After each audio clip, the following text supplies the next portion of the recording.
हैं, मस्जिद से निर्णय लेते हैं कि किसको किसको मदद करना है। अगर ये है, ये पाकिस्तान बनाना चाहते हैं क्या? गिरिराज ने फिर एक बार विवादित बयान दिया है। गिरिराज बोले देशद्रोहियों का वोट नहीं चाहिए। आरजेडी कांग्रेस की तुष्टीकरण से बड़ी मुस्लिम आबादी। फारूक के बयान पर कहा, आंख उठाई तो पाकिस्तान नहीं देखेगा। देश में हिंदू आबादी कम हो गई है जबकि मुस्लिम आबादी बढ़ी हुई है। कांग्रेस ने देश को धर्मशाला बना दिया है। साल 1971 में जो लोग बांग्लादेश से आए उन लोगों को देश का चरागा बना दिया और बाद में वोट बैंक में बदल दिया गया। कांग्रेस का मकसद देश से सनातन धर्म को खत्म करना और मुसलमानों को बैंक डोर से आरक्षण दिया जा रहा है। भारत को इस्लामिक स्टेट बनाने की हो रही है साजिश। बेगूसराय में लोकसभा क्षेत्र में पाकिस्तान समर्थक देशद्रोही से वोट मांगने नहीं जाएंगे। मोदी का विरोध करने वाले पाकिस्तान चले जाएं। ये कुछ बयान है जो केंद्र मंत्री और भाजपा के फायर ब्रांड नेता गिरिराज सिन्हा ने दिया। उनके ऐसे कई बयान हैं जिसे लेकर विवाद हुआ और राजनीतिक गरमाई है।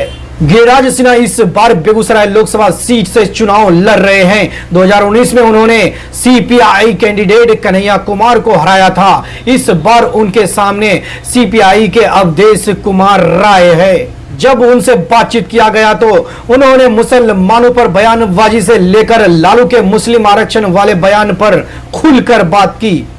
आपने अगर अभी तक मेरा चैनल को सब्सक्राइब नहीं किए हैं तो सब्सक्राइब कर लीजिए। मंदिर अगर कोई मुसलमान तोड़ दे तो गिरिराज चुप बैठेगा क्या?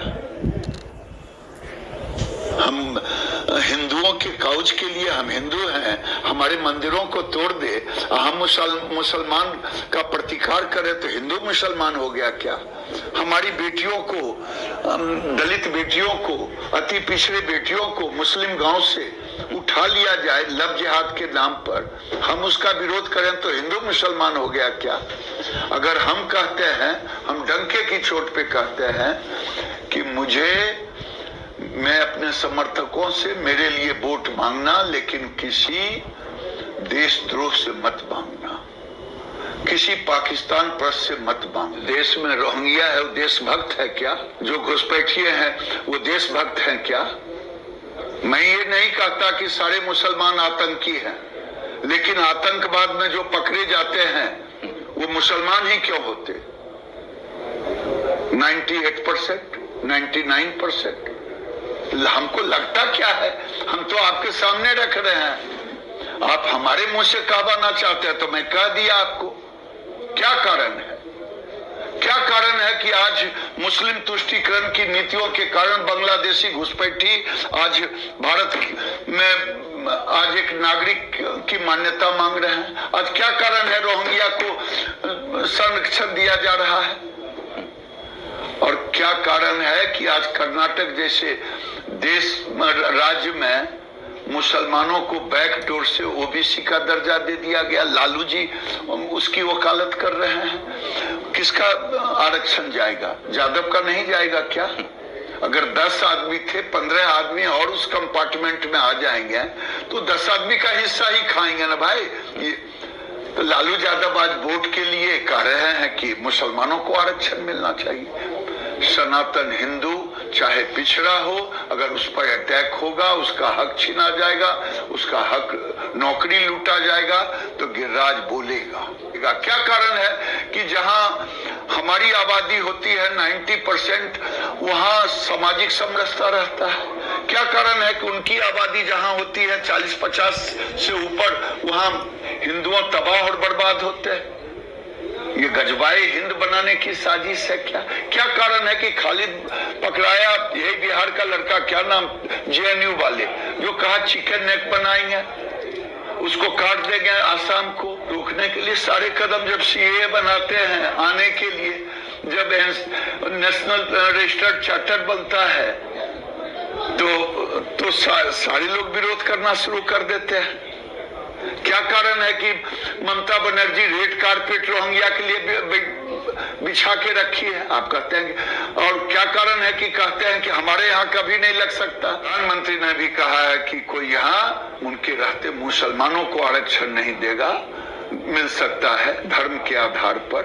और ममता बनर्जी, लालू यादव कम्युनिस्ट का एजेंडा में डालता है कि न्यूक्लियर बम हटा दीजिए, मैं न्यूक्लियर बम फिर, इसका मतलब चाइना और पाकिस्तान की बात कर रहा है। पाकिस्तान चूड़ियां पहन के रखी है क्या?